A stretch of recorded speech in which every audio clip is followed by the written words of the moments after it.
नमस्कार friend, law of taught के first lecture में जो कि इसकी इंट्रोडक्शन से है उसमें आप सभी का स्वागत है। लॉ ऑफ टॉट में दोस्तों ये जो वर्ड टॉट है ये डिराइव किया गया है ओल्ड फ्रेंच से, और ओल्ड फ्रेंच में ये जो वर्ड टॉट है उसको डिराइव किया गया था जो लैटिन वर्ड था जिसे टोटम या टोटूम भी कहा जाता है या जिसे टोटुस भी कहा जाता है लैटिन भाषा में।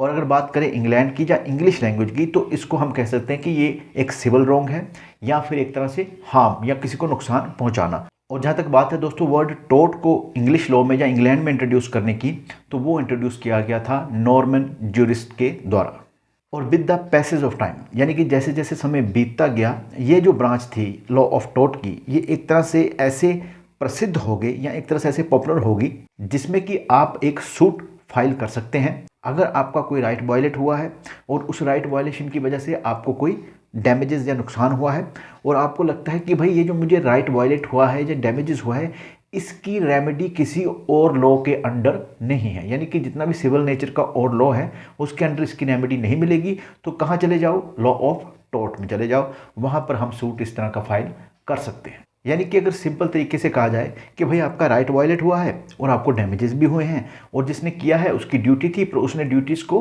परफॉर्म नहीं किया है सही ढंग से। अब आपको लगता है कि भाई ये जो नुकसान मुझे हुआ है ये तो किसी लॉ के अंडर कवर ही नहीं है, किसी स्टैट्यूटरी प्रोविजन के अंडर कवर ही नहीं है, तो मैं कहाँ जाऊँ? तो फिर आप लॉ ऑफ टॉट के अंदर जो है वो सूट फाइल्स कर सकते हैं अनलिक्विडेटेड डैमेजेस के लिए, क्योंकि यहाँ पर डैमेजेस जो होते हैं वो अनलिक्विडेटेड होते हैं, यानी कि वो ऐसे नहीं होते हैं जो पार्टीज के बीच में डिसाइड हो पहले से ही, बल्कि इनको जो जजेस हैं वो डिसाइड करते हैं। वो देखते हैं कि भाई किसका कितना फॉल्ट है, किसको कितना नुकसान हुआ है, उस हिसाब से वो डैमेजेस को तय करते हैं। अब बात करते हैं दोस्तों law of taught in India कि भारत में लॉ ऑफ टॉट कहाँ से आया और इसकी क्या पोजीशन थी या है।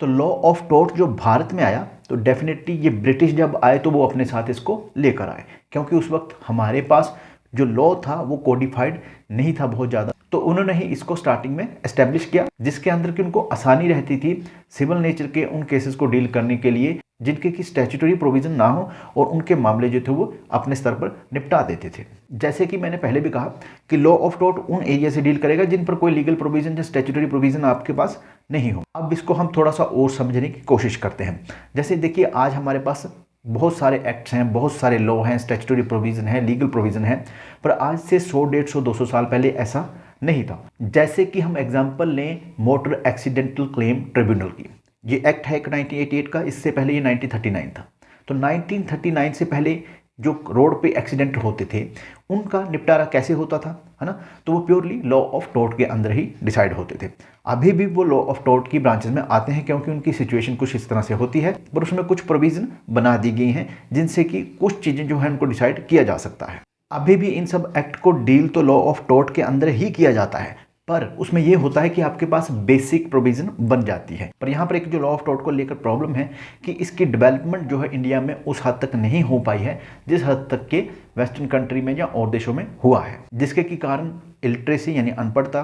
गरीबी poverty, expensive and delayed judicial procedure, uncertainty of law of torts यानी कि लॉ ऑफ टॉट जो है अपने आप में बड़ी अनसर्टेन सी ब्रांच है जैसे कि मैंने आपको बताया, लैक ऑफ पॉलिटिकल कॉन्शियसनेस यानी कि लोगों के अंदर अपने राइट्स को समझने की क्षमता बहुत कम है। हालांकि धीरे धीरे इन चीज़ों पर काबू पाया जा रहा है, और एक सबसे बड़ी दिक्कत जो है इसमें वो ये है कि एक्सपेंसिव और डिलेड जस्टिस यानी कि जो फीस है एडवोकेट की वो बहुत ज़्यादा होती है और दूसरी तरफ जो जस्टिस है वो आपको बहुत जल्दी नहीं मिलता है, जिस कारण कि लोग अवॉइड करते हैं कि भाई क्यों बिना मतलब के आप एक ऐसी प्रोसीडिंग में फंसना चाहते हो जहाँ पर आपका पैसा बर्बाद होगा, जहाँ पर आपका टाइम बर्बाद होगा और फिर आपको टाइमली जस्टिस मिलने के चांसेस भी बहुत कम हो जाते हैं। तो ये सब चीज़ें जो है एक तरह से किसी न किसी तरह से इस लॉ ऑफ टॉट को जो है लोगों की तरफ आकर्षित करने में बहुत ज़्यादा बाधाएं उत्पन्न करती है। जहाँ तक बात करें दोस्तों लॉ ऑफ टॉट के रेलिवेंस की आज के समाज में, तो ये बनी रहेगी क्योंकि नए नए जो लॉ के एरिया हैं आते रहेंगे इस तरह के सिविल लॉ में, जहाँ पर कि कोई कानून नहीं होगा तो वहाँ पर हमें लॉ ऑफ टॉट की ज़रूरत